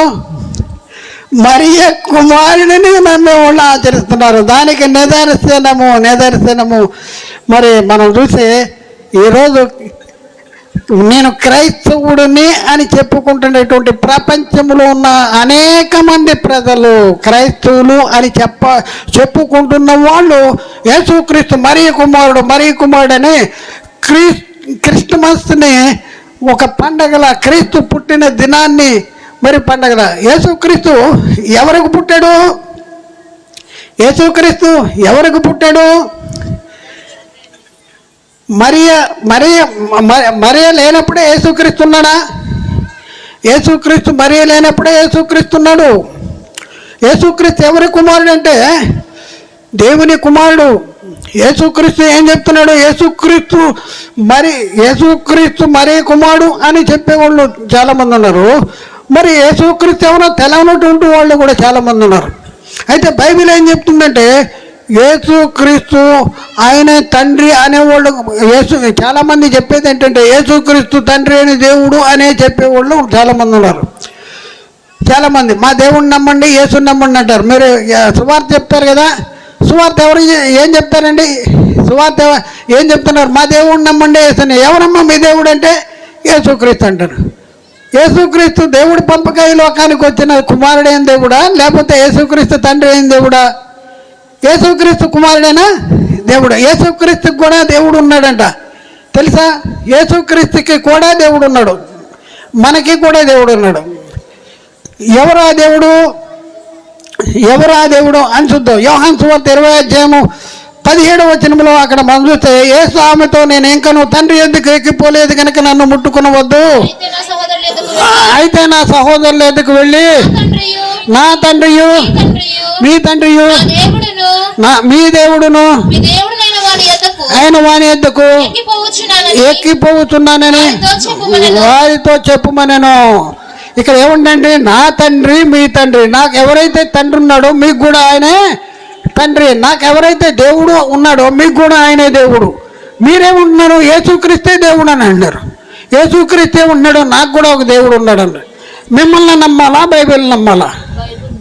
బైబిల్ నమ్మాలి. ఎక్కడ లేకపోతే ఏమైపోతాం? నిత్య నరకానికి వెళ్ళిపోతాం. సువార్తకు లోపడిన వారికి ప్రతి దండన జరుగుతుందంట. ప్రతి దండన యేసుక్రీస్తు ఎఫ్సి పత్రిక 1:19 కూడా మనం చూస్తే మన ఎఫ్సి పత్రిక 1:19 మన ప్రభు అయిన ఎఫ్సి పత్రిక 1:19 మన ప్రభు అయిన యేసుక్రీస్తు యొక్క దేవుడైన మహిమా స్వరూపియగు ఏంటి అక్కడ మన ప్రభు అయిన యేసుక్రీస్తు యొక్క దేవుడైన యేసుక్రీస్తుకి దేవుడు ఉన్నాడా? దేవుడైన మహిమా స్వరూపియగు తండ్రి. చాలండి. యేసుక్రీస్తుకి దేవుడు ఉన్నాడంటే దేవుడు ఉన్నాడు, యేసుక్రీస్తుకి తండ్రి ఉన్నాడా అంటే తండ్రి ఉన్నాడు. ఒకసారి ఆలోచించండి. మరి ఇప్పుడున్న పరిస్థితుల్లో యేసుక్రీస్తుకి మనమేమవుతాం? సహోదరులు అవుతాం. ఆయన ఎవరు? యేసుక్రీస్తు దేవునికి జ్యేష్ఠ కుమారుడు. యేసుక్రీస్తుకి జ్యేష్ఠ కుమారుడు. ఇక్కడ రోమపత్రిక 8:29 ఎందుకనగా తన కుమారుడు అనేక సహోదరులలో జ్యేష్ఠుడగునట్లు దేవుడు ఎవరిని ముందుగా ఎరగనో వారు తన కుమారుని స్వరూపము గలవారమవుటకు వారిని ముందుగా నిర్ణయించుకునను. ఆయన సహోదరుడు యేసుక్రీస్తు. మరి మనకి సహోదరుడు. ఆయన ఏ సహోదరుడు అంటే జ్యేష్ఠుడు. కాబట్టి ప్రియులారా ఇంకా చాలా రిఫరెన్స్లు ఉన్నాయి. అయితే ఇప్పుడున్న పరిస్థితుల్లో మరి మనము యేసుక్రీస్తుని తండ్రి అనే దేవుడు అని నమ్ముతున్నామో చూడండి. దేవుని లెక్క సంపూర్ణము కాకపోవడంలో సాతాను యొక్క ప్రభావం ఏంటంటే మిమ్మల్ని అబద్ధాన్ని నమ్మిస్తున్నాడు, అబద్ధాన్ని జరిగింపజేస్తూ ఉన్నాడు. ఒకసారి మీరు సాతాను ఉచ్చులో పడిపోయారు, సాతాను ప్రభావంలో పడిపోయారు. లోక సంబంధమైన కార్యాల్లో బైబిల్ కంటే లోక సంబంధమైనటువంటి కార్యాల్లో మరి మీరు ఎక్కువ ఆలోచిస్తున్నారు. బైబిల్ కంటే ఈ వ్యక్తుల బోధ, సాతాను ఏర్పరచబడినటువంటి వ్యక్తుల బోధను మీరు అనుసరిస్తూ ఉన్నారు. కాబట్టి ప్రియులారా ఒకసారి ఆలోచించండి, ఎక్కడున్నాం మనం? మన పరిస్థితి ఏంటి? ఇప్పుడున్న పరిస్థితుల్లో యేసుక్రీస్తుని మరీ కుమారుడని నమ్మాలా? దేవుని కుమారుడని నమ్మాలా? యేసుక్రీస్తుని దేవుని కుమారుడని నమ్మాలా? యేసుక్రీస్తే తండ్రి అయిన దేవుడు అని నమ్మాలా? ఈ రెండాటిలో సాతాను మన బురిడి కొట్టిస్తున్నాడు. మీ దేవుడు ఎవరంటే మా దేవుడు యేసుక్రీస్తు అనేవాళ్ళు 100కి 90 మంది మనలోనే ఉన్నారు. మీ దేవుడు మా దేవుడు నమ్మండి, యేసు నమ్మండి అని వీళ్ళు సువార్త ప్రకటన చేస్తున్నారు. ఇదేనా సువార్త? యేసు ఎవరైనా ప్రకటన చేయాలి, దేవుని కుమారుడు అని నమ్ము. అనేక మంది తండ్రి అయిన దేవుడే యేసుక్రీస్తుకి లోకానికి వచ్చాడు అని నమ్ముతున్నారు. అది సైతానే, వీళ్ళు సైతాన్లే. ఆ సైతాన బోధ మనలో ఉంటే, ఆ సైతాన క్రియలు మనలో ఉంటే మనం సైతాన్వే. మనకు నిత్యజీవం ఉంటుందా? దేవుని వాక్యం ఎవరికి వచ్చిన వారే దైవాలు. పౌలు ఆ రోజే చెప్పాడు, మేము శరీరరీతిగా ఉన్న ఎరగము, క్రీస్తును కూడా శరీరరీతిగా ఇంతకు మునుపు ఎరిగిండినను ఇప్పుడును ఆయనను మేము శరీరరీతిగా ఎరగము అంటాడు. ఎందుకంటే యేసుక్రీస్తు మృతుల్లో ఉండి తిరిగి లేచిన తర్వాత ఎవరి కుమారుడిగా మనకి నిరూపించుకున్నాడు, మనకు నిరూపము అయింది. దేవుని కుమారుడిగా కొరింథీయులకు రాసిన 2వ పత్రిక 5:16 అక్కడ మాట ఏంటంటే మేము శరీరీతిగా ఎవరిని ఎరగము, యేసుక్రీస్తుని శరీరీతిగా ఎరిగిండున్నాను, ఇక మీదట ఆయన అలాగా ఎరగము. రోమపత్రిక 1:5 చూస్తే యేసుక్రీస్తు శరీరమును బట్టి దావీదు సంతానముగాను మృతుల్లో ఉండి తిరిగి లేచటం బట్టి దేవుని కుమారుడుగాను ప్రభావముతో నిరూపింపబడెను. మరి యేసుక్రీస్తు మరి కుమారుడని ప్రపంచంలో ఎంతమంది నమ్ముతున్నారో ఒకసారి ఆలోచించండి. మీరు టీవీలు పెడుతున్నారా? మీరు ఫోన్లు చూస్తున్నారా? ఈ పండుగలన్నీ దేనికోసం చేస్తున్నారు? యేసుక్రీస్తు మరి కుమారుడని సాతాను చెప్పాడు. అది మా సాతాను ఎన్మలు మనం పరిగెడుతున్నాం. సాతాను ఎన్మలు పరి యేసుక్రీస్తు దేవుని కుమారుడు అంటే యేసుక్రీస్తు పుట్టినరోజు ఎప్పుడు చెప్పండి మీరు? యేసుక్రీస్తు ఎప్పుడు వాడు? ఆయన జగత్తుకి పునాది వేయబడక మునిపే ఉన్నాడు. ఎక్కడున్నాడు? తండ్రి దగ్గర ఉన్నాడు. ఆది యందు వాక్యము ఉండెను, వాక్యము దేవుని యొద్దుండెను, వాక్యము దేవుడే ఉండెను, ఆయన ఆది యందు దేవుని యొద్ద ఉండెను. 14వ వచనం, ఆ వాక్యమే శరీరధారి అయి కృపా సత్య సంపూర్ణుడిగా మన మధ్య నివసించెను. కాబట్టి ప్రియులారా ఒకసారి ఆలోచించండి. నీతి విరోధుల తప్పుడు బోధలు తొలగిపోవాలి. తొలగిపోవాలి. మీరు చూస్తుంటే మీరు తాగే నీళ్లలో విషం కలిపిస్తే మీరు తాగుతారా? అది శరీరానికి నష్టం కలిగించే దాన్ని మీరు తాగమంటున్నారే. వాక్యాన్ని కలిపి చెరిపి నీతి విరోధులు తప్పుడు బోధల్లోంచి మీరు తొలగిపోవద్దా? లేదంటే అక్కడే కూర్చుంటాం అంటారా? సత్య ఎక్కడికి వెళ్తాం? నరకానికి వెళ్తాం. పేతురు రాసిన రెండో పత్రిక 3వ అధ్యాయం 17వ వచనం. పేతురు రాసిన 2వ పత్రిక 3:17. ప్రియులారా, మీరు ఈ సంగతులు ముందుగా తెలుసుకుని ఉన్నారు కనుక నీతి విరోధుల తప్పుడు బోధల నుండి తొలగింపబడి మీకు కలిగిన స్థిర మనస్సును విడిచి పడిపోకుండా కాచుకోవాలి. చూడండి, నీతి విరోధుల తప్పుడు బోధలు. ఏ బోధ? తండ్రి అయిన దేవుడు యేసుక్రీస్తుగా వచ్చాడు అంటాడు. ప్రియులారా ఒకసారి ఆలోచించండి. అది ఎందుకు దేవుని దగ్గర ఎవరున్నారు? వాక్యం ఉన్నాడు. యేసుక్రీస్తుని ఎవరు పంపించారు ఇక్కడికి? యెహోవాయు ఆయన ఆత్మయు ఇక్కడ పంపించాడు. యేసుక్రీస్తు ఇక్కడ ఉన్నప్పుడు తండ్రి దగ్గర ఎవరు ఉన్నారు? పరిశుద్ధాత్ముడు ఉన్నాడు. యేసుక్రీస్తు అంటాడు, నేను వెళ్ళటం వల్ల మీకు ప్రయోజనము, నేను వెళ్ళి తండ్రి దగ్గర ఉన్న పరిశుద్ధాత్మను నేను మీ దగ్గరికి పంపిస్తా అన్నాడు. యేసుక్రీస్తు తండ్రి దగ్గరికి వెళ్ళాడు. తండ్రి దగ్గర ఉన్న పరిశుద్ధాత్మను పంపించాడు. ఇప్పుడు యేసుక్రీస్తు ఎక్కడున్నాడు? పరలోకంలో ఉన్నాడు, తండ్రి దగ్గర ఉన్నాడు. ఇక్కడ ఎవరు ఉన్నారు? పరిశుద్ధాత్ముడు. ఒకసారి ఆలోచించండి. ముగ్గురుగా ఉన్నారు. అలాగే యేసుక్రీస్తు ఎవరంటే దేవుని కుమారుడు. యేసుక్రీస్తు ఎప్పుడు వాడంటే ఆయన జగత్తు పునాది వేయబడక, మనం ముందే చదివాం, జగత్తు పునాది వేయబడక మునిపే క్రీస్తులో మిమ్మల్ని ఏర్పాటు చేసుకున్నాడు. యేసుక్రీస్తు ఎప్పుడు నియమించబడ్డాడు? ఆయన జగత్తు పునాది వేయబడక మునిపే మన కోసం దేవుడు నియమించాడంటే, మన కోసం నియమించాడు. జగత్తు పునాది వేయబడక మునుపు యేసుక్రీస్తుని దేవుడు నియమిస్తే, కాలం సంపూర్ణముడు దేవుడు యేసుక్రీస్తుని ఈ లోకానికి పంపిస్తే, యేసుక్రీస్తు మరియ గర్భము ద్వారా ఈ శరీరాన్ని ధరించుకుని ఈ లోకానికి వచ్చాడు. మనమేం చేస్తున్నాం? ఆయన శరీరాన్ని ధరించి ఈ లోకానికి వచ్చాడు. శారీరకంగా జీవించిన కాలంలో మరియ కుమారుడుగా, దావీదు కుమారుడుగా, యోసేపు కుమారుడుగా పిలువబడ్డాడు. మృతుల్లోని తిరిగి లేచిన తర్వాత ఎవరు కుమారుడు? దేవుని కుమారుడు. ఇప్పుడున్న పరిస్థితుల్లో ఎవరైనా నమ్మాలి? దేవుని కుమారుడు నమ్మాలి. దేవుని కుమారుడిని నమ్మవలసినటువంటి మనకు సాతాను గాడు మీరు మరీ కుమారుడు పండుగ చేసుకోండి, పోండి నరకానికి పోండి అంటున్నాడు. వాడు చచ్చిన కుక్కని లాక్కి వెళ్ళినట్టు, కాలికి తాడి కట్టి లాక్కి వెళ్ళినట్టు ఆడని మొదలు పరిగెడుతున్నాం. యేసుక్రీస్తు దేవుని కుమారుడు అంటే దేవుడికి ఎప్పుడు పుట్టాడు? యేసుక్రీస్తు ఈ లోకానికి వచ్చాడు. తండ్రి పంపగా ఈ లోకానికి వచ్చాడు. ఒకసారి ఆలోచించండి. ఇదిగో న్యాయాధిపతి వాకిట నిలిచి ఉన్నాడంట. సహోదరులారా, యాకోబు పత్రిక 1:9, సహోదరులారా మీరు తీర్పు పాలు పొందకుండా నిమిత్తము ఒకరిని మీద ఒకడు సనగకూడదు. ఇదిగో న్యాయాధిపతి వాకిట నిలిచి ఉన్నాడు. ఇప్పుడున్న పరిస్థితుల్లో మనకి ఒక గొప్ప సమయాన్ని దేవుడు మనకిచ్చాడు. మనం బతికుండగానే సర్వ సత్యాన్ని మనకు బోధింపజేస్తున్నాడు. అనుకూల సమయం ముందు నీ మొర ఆలకించి రక్షణ దిన ముందు నిన్ను ఆదుకుంటుని. 2 కొరింథీకి రాసిన 2వ పత్రిక 6:2-3 వచనాల్లో, ఇదిగో ఇప్పుడే మిక్కిల అనుకూల సమయము, ఇదే రక్షణ దినము. అలా హెబ్రీ పత్రిక 2:3 ఇంత గొప్ప రక్షణను నిర్లక్ష్యము చేసిన యెడల ఎలాగో తప్పించుకుందువు, ఎలా తప్పించుకుంటావు? చూడండి ఎంత రక్షణ. యేసుక్రీస్తు దేవుని కుమారుడు, దేవుని కుమారుడు, దేవుని కుమారుడు, దేవుని కుమారుడు, దేవుని కుమారుడు. మీరు చెప్పండి, యేసుక్రీస్తు ఎవరు చెప్పండి? మీరు మరీ కుమారుడు, మరీ కుమారుడు, మరీ కుమారుడు అని చెప్తారా? చెప్పండి, మీరు చెప్పండి. నేను ముందే చెప్పా, ఎవరిని వ్యక్తిగతంగా, సంఘపరంగా, సంస్థపరంగా ఎవరిని కించపరచాలని, తప్పు పట్టుకోవాలని మేము ఈ వాక్యాన్ని మేము ముందుకు చేయట్లా. మీ ఒక్కరికే కాదు, లైవ్లో, యూట్యూబ్లో, ఫేస్బుక్లో ప్రపంచానికి వెళ్తుంది వాక్యం. ప్రపంచానికి చెప్తున్నాం. ఒకసారి ఆలోచించండి. మరీ కుమారుడన్న నమ్ముతున్నారా? నిత్య నరకమే.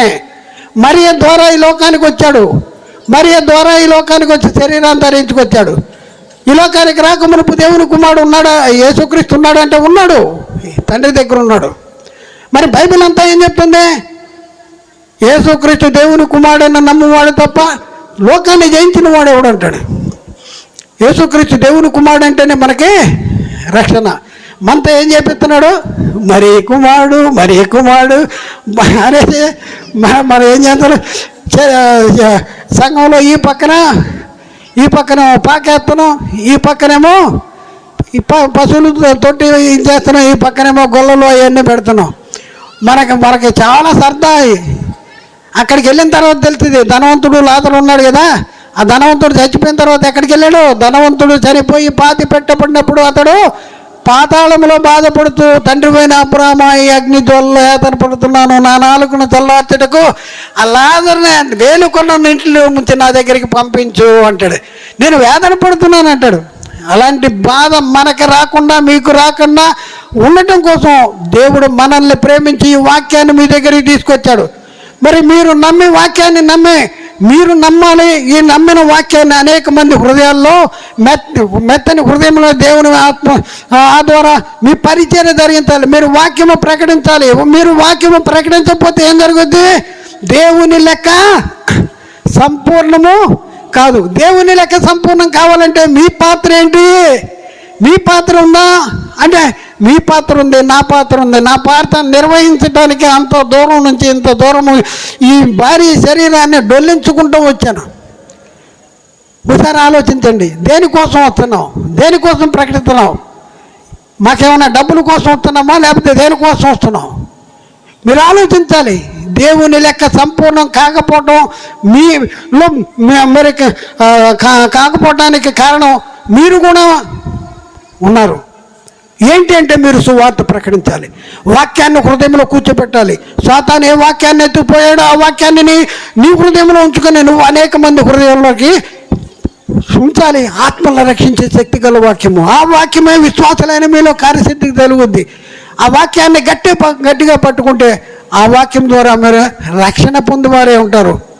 కాబట్టి ప్రియులారా, అనేక మంది మనం చూస్తుంటే యేసుక్రీస్తు ఎవరో తెలియనటువంటి క్రైస్తవులని చెప్పబడే వాళ్ళు మన మధ్యలో ఉన్నారు. క్రైస్తవులని పిలువబడుతున్నారు, కానీ యేసుక్రీస్తు ఎవరో తెలియదు. ఈ రోజు కూడా తెలియదు. కాబట్టి దేవుడు మాట్లాడుతున్నాడు. దేవుని మాటను మనం ఆలకిస్తున్నాం. ఆలకించి దేవుని లెక్క సంపూర్ణములో మీ బాధ్యత ఏంటి? సాతాను గాడు వాడి బాధ్యతను వాడు నిర్వహిస్తున్నాడు. ఇది లెక్క సంపూర్ణం కాకూడదని ఏం చేస్తున్నాడంటే వాక్యాన్ని కలిపి తెరుపుతున్నాడు. మరి మనం కూడా ఏం చేస్తున్నాము? వాక్యం ప్రకటించట్లా. కాబట్టి ఆలోచించండి ప్రియులారా, అర్థం చేసుకోండి. మరి మీ పరిస్థితి ఎలా ఉంది? మనం పరిశీలన చేసుకోవాల్సిన అవసరం ఉంది.